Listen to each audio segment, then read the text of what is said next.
Hello everyone मु हेउची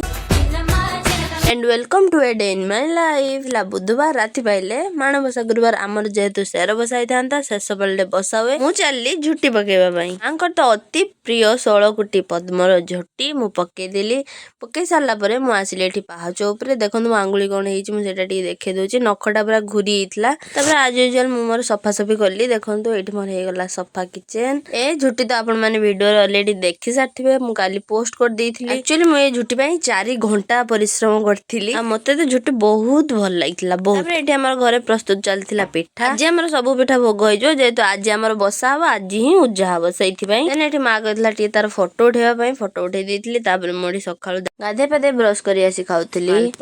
आउ एठी हमर हेतला सेरो भोग पिठा आ खीरी ताकू भी खाइ देली तापर एठी हमर प्रस्तुत चलला मंडा पिठा एक्चुअली हमर जो ए पुरोटा बनवे ना सेटा बहुत टेस्टी मुग नरिया छेना ए सब देई बना तापर एठी जजमान देई देला सब प्रकार भोग तापर मु एठी चली आसिली मो पेट पूजा करिया पई जेमिति पखाल न खाइले तो हबनी मु एठी आलू भजा भात देइथिली तापर पखाल खाइ सारी मु एठी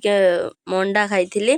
खाइसारी मंडा को देखि मो नानी रो लोभ होला कि मते आनि कि दियो मंडा तो आमे सांग सांग नन्ना को डकेइलु तो मंडा नेकी नन्ना को देकी आइलु तापर नन्ना एठी हमु किनी दे दिले कोल्ड ड्रिंक्स आमे पी पी के पळी आसिलु घर को that's it for today love you all जय जगन्नाथ हां प्लीज चैनल को लाइक शेयर सब्सक्राइब करिके निहाती जानतु।